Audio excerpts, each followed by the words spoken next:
So it was a bit of a shocking game on Boxing Day for Blues as we lost 3-1 to Stoke City. I'm sure Blues fans had a great Christmas besides the football, and I'm joined by a team that actually has improved over the December Christmas period. And I'm joined by Ben from Robins on Tour. How you doing, Ben? Not too bad. Like you said, I'm a lot better after, the recent results for Bristol City. But yeah, I'm looking forward to another game on Friday. Football's going thick and fast over the festive period. We love to see.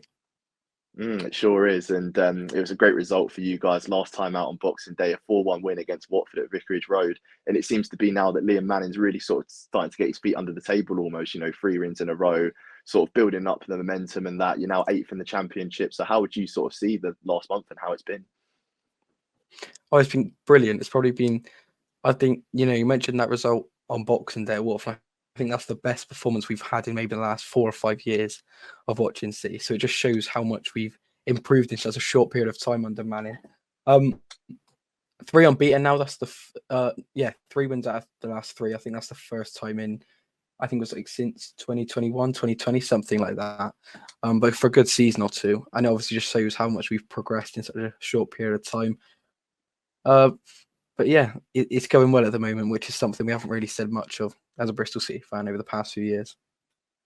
And it's like when you sort of get that momentum in the Championship, it's all of a sudden teams that don't maybe expect anything to happen from the season all of a sudden thrust into their playoff picture. And I mean, I've been really impressed by Liam Manning so far. He's a young manager, 38 years of age, and I suppose going from sort of an older manager, one of your sort of Championship veterans, as you would from like Nigel Pearson, to Manning, who's like a sort of younger coach with new ideas. Do you think the transition has really helped the players in terms of sort of, I guess, modern play styles and, adapting to the game currently? I mean, yeah, you could definitely see for probably the first time mainly at Watford on Saturday, we were playing with a sort of confidence, playing out from the back, something you've seen in English football over the past few years, with Pep Guardiola sort of bringing it in to the culture, playing out from centre back. I think at Watford, something I saw, I think pretty much every goal kick, we played it straight to our centre back, and, we try and move up the pitch with the ball rather than, under some of the old style managers, like you said, Nigel Pearson, or I think we saw it yesterday, Everton, Man City, Sean Dyche and, Pickford just Route 1 football pumping it long. I think that's what we've seen a lot of at Bristol City over the past few years. So it's nice to see, us actually playing some attractive football, and, it showed over the past few games that it's working and we're scoring more goals and we're better defensively. I think, we've got a young team that like to play football. I think that's finally showing now under Liam Manning. It is a young team, isn't it? And I suppose sort of your transfer activity has highlighted the success of Bristol City, sort of bringing through some of the young players that they've had with Alex Scott, a big departee sort of in the summer, going to Bournemouth for around £20 million. And some of that money's been reinvested into the players coming in. You've got Jason Knight that's come in, sort of played a lot of minutes for you guys. And you've got some more experienced players as well that have come in, such as Rob Dickey, who's like slotted in into the back four. So how would you sort of assess the transfer activity that Bristol City had over the summer? Looking at it now, it was probably the best summer of transfers we've had in a long while. Obviously, losing Alex Scott early was such a, sort of knowing we were going to lose Alex Scott early was disappointing and something we were sort of waiting for. And it didn't come until quite late in the window, which obviously didn't leave us much time to use any of that, as you said, 25 million budget. But the players we bought in probably have done a lot better than we expected when we brought him in. The likes of Jason Knight's probably been one of our best players so far this year. Started in that centre midfield role incredibly well, replacing Alex Scott. But the main one probably was one that no one really thought about. There was no real rumours, and that was Gardner Hickman on loan from West Brom. And I think he's arguably, again, been one of our best players so far this year. I expect you'll see it on Friday, but he again is just slotted into that midfield role incredibly well. And like I said just a few minutes ago, now we want to be playing that, attractive, keep ball possession football. Having 2 midfielders with that much quality who have slotted in so quickly is brilliant. I think that's also helped with, Liam Manning coming in. It's given them all a fresh start, and they've been able to slide in so quickly under Liam Manning, like a lot of the players have done. So overall, it's been quality, the transfer window. Again, Rob Dickey coming in from QPR. Again, probably been one of our best players at centre-back. allowing us to play out from the back, keeping the ball, like I said. The one probably we haven't seen much of is Ross McCrory. He got an injury quite early on, but he's back training now, so hopefully we'll see him. I don't think he'll be there on Friday, but hopefully we'll see him in the new year, and hopefully he can slot in at right back as well, and we'll hopefully be able to push up. And I know I don't want to get too ahead of myself, but maybe into a playoff spot come the new year. There's like just a big cluster, isn't there, of teams that are outside the playoffs that are thinking, yeah, if we can sneak into the top six, that'd be fantastic. And some of the sort of the players you mentioned there, so Gardner Hickman is actually someone that Birmingham were strongly linked with in the summer, as well as Jason Knight as well, with Eustace coaching Knight in the Island setup. So those are two players that we nearly got, but you guys got them instead. And by the sounds of it, it's pretty gutting that we didn't get them because they're on form for you guys. Yeah. So hearing that's interesting. And in terms of sort of looking forward to January, is there any sort of positions you feel that Bristol City need to strengthen in the window? I mean, before this sort of good run of results over the past week or two, I think we were mainly looking out for a striker. I can't remember which game it was. I think it might have been the Norwich game in early December. The amount of chances we created, obviously under this new man in football, and there was just no one to put the ball away in the final third. And I think we went out to lost that game against Norwich, and I think we could have been 2-3-0 up by half time. And the Huddersfield away as well, it finished 1-1, but we could have been 4-0 up after half an hour or something. So I think a striker is what we really wanted. But then you see over the last two games we've scored 7 goals in 180 minutes of football. So it's a weird one, because part of me is thinking there's no point changing anything at the moment when it is going so well. But obviously, if an injury does come to like a Gardner Hickman or a Jason Knight, then we're going to be stuck. So maybe some backup in midfield, possibly, like that sort of attacking midfield, and maybe a striker on loan as well. I mean, we saw how good this Gardner Hickman loan's been. So, I think another loan maybe wouldn't go too badly. But there's nothing really looking that we really need to change heading into January. Yeah, and I mean, with strikers in the Championship, it seems like 3/4 of the Championship always seem to be in the market for a striker. So it's sort of going to be very competitive in January to try and sort of get those loan signatures.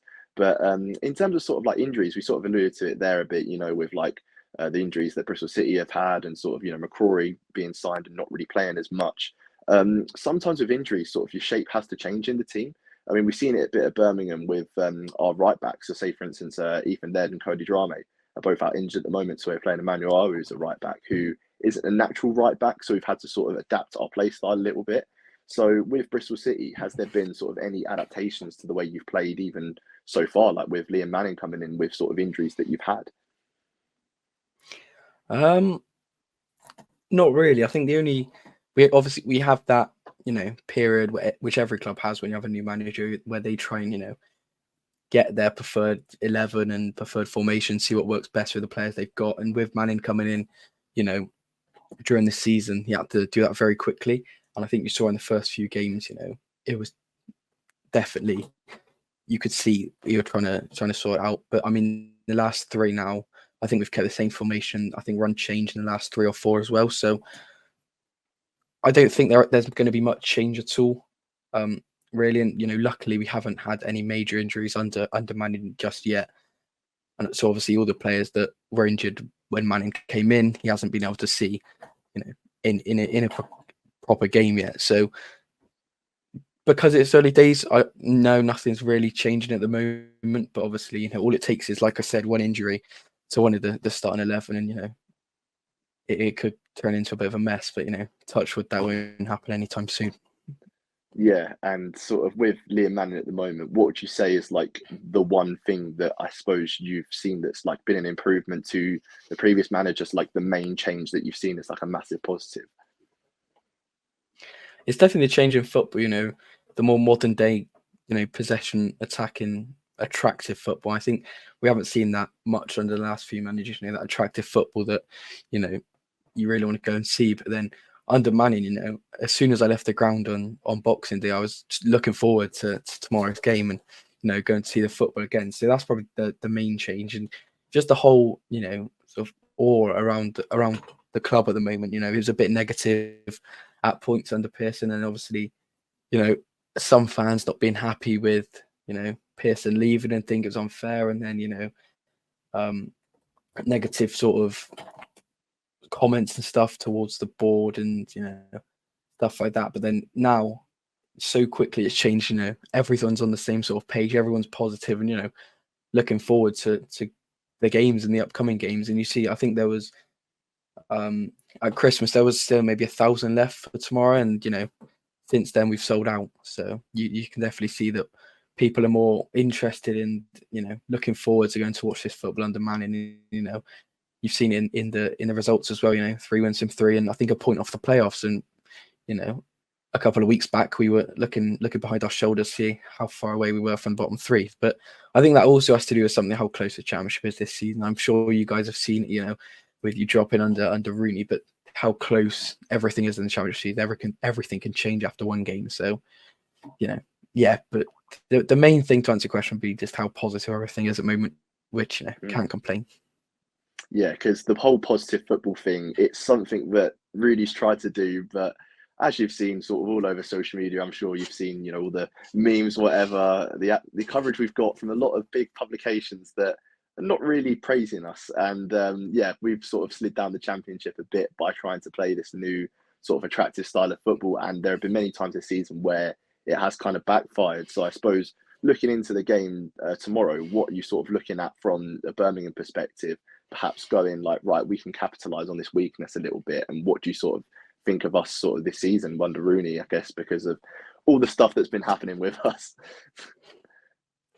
Well, we're both sort of in a similar situation, aren't we? We got a new manager in midway through the first half of the season, and obviously it's gone, the complete opposite. You guys have dropped off. I think you're really good under you. So I think I remember you came to us, didn't you, early on in the season? You absolutely battered us, and I was really surprised when I saw you got rid of Eustace. And obviously, you seen Rooney come in, and that can go two ways, really, can't it? It could, you've got the name, you could, be on Sky Sports every other week, you got getting money, and the players want to play for him, but then it seems to have gone the other way. But with us, obviously, it's positive at the moment, but it's a weird one. I think the main worry we've got as City fans is we've got an awful record at St Andrews over the past few years. So, and like I said to you before we started recording, this is the first time in a good couple of seasons where the whole fan base has been this positive. So you've still got that thought in the back of your mind that, something's going to go wrong soon. And I think, putting everything together, our recent results at St Andrew, I think the last 2 seasons we've lost 3-0 there. So on that front, it's not looking good. But then obviously both teams' current form and, everything else surrounding the game, we're going in positive. So it's sort of a weird one to think heading into tomorrow. And I'm not really sure what to think. But where we can capitalise on you guys, I think, is going to be, just trying to play our game. I think if we try and change it to try and capitalize on you guys, I think we're gonna drop points. But yeah, I don't really know. It's a weird one. But I think I'm quietly confident heading in tomorrow, I'll be honest. We spoke a little bit there about like the form, and I suppose that's one of the things that Blues fans can cling on to. Looking forward to this game because we beat you 4 of the last 5 meetings. Ashton Gate, we've got a phenomenal record, but it's at St Andrews this time, so I suppose that's a little bit of a thing that goes in your favour. But like in terms of sort of the recent fixtures between the two teams, is there anything that sort of stands out to you, like memories that you've had of us two playing against each other? Well, apart from an awful record against you, there isn't much. I remember there was a 4-2 win last season, so there was that last season where you guys beat us. Yeah. And that was probably the only positive at all from last season, if I'm honest. But yeah, the main thing is probably the recent form against you guys. Obviously, you beat us 2-0 early on in the season as well. Like I said, 3-0 last 2 times.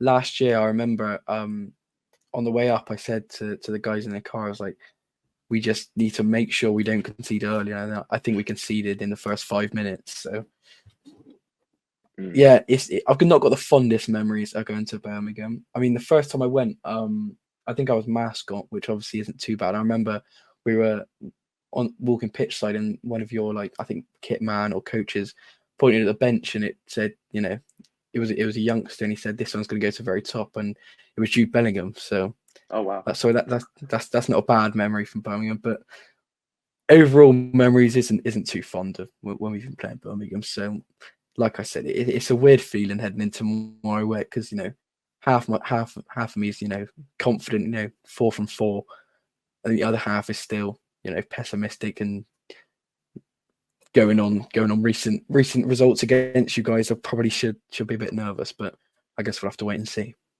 Because you've got, as you said, sort of half of it being the form against Birmingham in the past, but then you've got the present where you guys are playing so well. So, what's going to win, head or heart? Score prediction from you then. I'm going to back us to carry on this good form, because I mean, we're a point off the playoffs now, and I think we've got you guys tomorrow, Millwall on New Year's Day, and then I think it's Preston away, I think on the 13th. And, they're 3 winnable games, or at least 3 games, we don't want to be losing if we really do want to push up the table of the Manning. And I said after our win on, who was it against? Hull, just before Christmas. We had 3 games there: Watford, Blues, and Millwall. I think if we got 7 to 9 points out of them, I said we'd be in the playoffs and heading into the new year. So I'd like to see us carry on this form, and I think we will. I'll go 3-1 to us. I'll give you a goal. Ooh. But I think that's being generous. Yeah. Yeah, well, I mean, I'd take a point honestly against you guys. If I come out of the ground and we lose tomorrow, I think I'd be really disappointed. So I'll go 3-1 to us. I think it should be a good way. Then hopefully, I think it might be the first time seeing us win there, if we do get all 3 points. So it's going to be a nervous one tomorrow, but I back us to get the win. What do you reckon? Oof, I said I'd take a point. I think 1-1 draw would be all right. I think it's one of the things where I'm not worried about us going forward. I think going forward, we've got a lot of talent, but it's just the defensive side of things at the moment, where we've had players, like Ruddy, Sanderson, who have performed under John Eustace in the past, where things were perhaps kept a bit more simple. But now they're being asked to do quite a bit, in the defence, in terms of either playing out from the back or rushing off your goal line, stuff like that, where it's just players making mistakes that I'm just not used to seeing them make. And it's alarm bells when, you get that situation where you've had players that are on form previously. So, say, for instance, last season, like Ruddy was literally one of our best players, if not the best player. And now this season, he's becoming a bit of a liability. And I don't even know if he's going to play tomorrow. So it's just been completely flipped on its head. And I just hope that, we can stay away from the bottom 3, and hopefully we're safe round about the March, April time, because I've had it so many times with Birmingham. I'm sure you've had it with Bristol City in the past, where, you've had it in run-ins in seasons where you're thinking, which way is it going to go? So I'm hoping that, we can sort of stay clear of trouble, and maybe a point against Bristol City tomorrow would do that some good. Well, that's made me feel a little bit more confident, because we've been scoring goals for fun and we looked very good going forward on Boxing That's what I'm really worried about. That's made me a little more confident. I'm thinking if we're going to win, we're going to have to score at least 2. There's no way we're keeping a clean sheet. So that's what I'm thinking. I see. What's your recent form like at St Andrews? Obviously, you beat Stoke. Not bad, you lost actually. to Stoke, sorry, on Boxing Day. Yeah, it's not bad, because we lost to Cardiff in the Cup, round about the start of the season. Then we lost to Hull, Rooney's first home game, and then we lost against Stoke. And I think that's the only games we've lost this season at home. So it's not actually that bad, but I suppose one of the ones where you've really just got to get the crowd on side and the fans behind you, because if they start leaving early like they did against Stoke and the players put in a dismal performance, well, you're not going to get the backing from the fans then, because obviously you want there to be a bit of an atmosphere generated. You'd think over the festive period, you'd get more numbers through the gate and it'd be a bit louder. So I'm just hoping that, as you said before we went on, not to concede early and just stay in the game for as long as possible and just hope to sort of nick it somehow. Yeah, well, it should be a game of football then. Yes, I'm very much looking forward to it. So thank you so much for your time, Ben. I know it's the festive period and you've probably got a lot happening sort of in your life and other commitments. So thank you so much for coming on. Where can we find you sort of channel-wise, and what's coming up for you guys? Yeah, so it's Robin on Tour on YouTube, and I'll be doing a video tomorrow. Hopefully get a few Birmingham fans on for sort of pre-match interview. outside the ground tomorrow, and then obviously we got Millwall on New Year's Day, and then West Ham away in the FA Cup. So it's a big few weeks coming for the channel, and obviously Bristol City as a whole. And hopefully we'll be able to carry on this this good run of form. And then it's just the handle you can see on screen on Instagram and Twitter as well. Brilliant. Well, thank you so much for your time, Ben. Again, I'm sure we'll Thank have you more very much for videos having coming me. out, sort of. No worries, and I'm sure we'll have videos coming out, sort of in the lead up to the new year, a vlog from the game, possibly, and perhaps the return of the podcast. So yeah, make sure to like, share, comment, subscribe, and most importantly, keep right on. Thank you so much for your time, Ben.